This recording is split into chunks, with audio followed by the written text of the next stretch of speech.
surface illégale, extension non réglementaire. En 2004, selon les chiffres même du ministère du Commerce, près d'une grande surface sur 10 était en situation irrégulière. Et dans certains départements, c'est encore pire. Ainsi, dans les Bouches-du-Rhône, selon l'association, près de 150 000 mètres carrés sont illégaux. Depuis des semaines, Martine et Pierre attendaient un rendez-vous avec l'un des députés du département.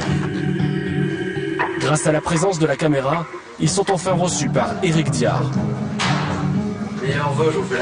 Face à l'élu, ils tiennent à exprimer leur ras-le-bol devant l'inaction des politiques. À l'affaire Leader Price. Non seulement la grande distribution, il y a des voyous chez eux, mais au jour d'aujourd'hui, je le dis, je le prends sur moi, et j'affirme que pour être des voyous, ils ont la complaisance de l'administration. Et là, ça n'est plus tolérable. Et dans ce domaine, comme dans bien d'autres, c'est vrai. Au jour d'aujourd'hui, on doit demander aux députés qu'on prenne le dossier, qu'on prenne tous nos dossiers, ils sont à votre disposition. Et si on a tort, qu'on nous dise, messieurs Dio, madame Denette, en toute franchise, vous avez tort. Donc ça, il faut combien qu'on l'explique à des gens qui peuvent prendre des initiatives et qui peuvent, comment dire, faire des sanctions aux agents qui ne rapportent pas la vérité au ministre. Il faut le reconnaître, hein, il ne faut pas se voiler la face. S'il y a une énorme quantité de mètres carrés qui sont construits de manière illicite, attendez, que ce soit à gauche comme à droite, ça veut dire qu'à un moment donné, il y a eu quand même un laxisme politique, c'est évident. Laxisme politique.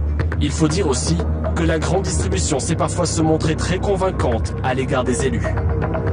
Comme ici, à Saucé-les-Pins, sur la commune du député.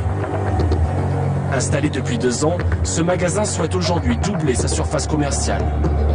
Et pour mieux séduire les élus, l'enseigne se propose de financer la construction d'un rond-point. Comme nous donnons sur une départementale, ils ont proposé à la direction des routes d'aménager la desserte, c'est conforme à la loi Sapin, c'est-à-dire soit de faire un rond-point, soit de faire une place traversante qui permet d'améliorer la sécurité sur la départementale et qui permet de mieux desservir leur parking.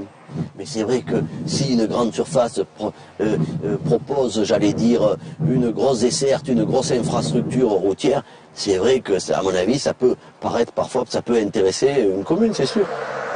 Un rond-point gratuit contre un supermarché, l'affaire est légale. Mais il y a quelques années, pour implanter une grande surface, une autre méthode avait cours, la corruption.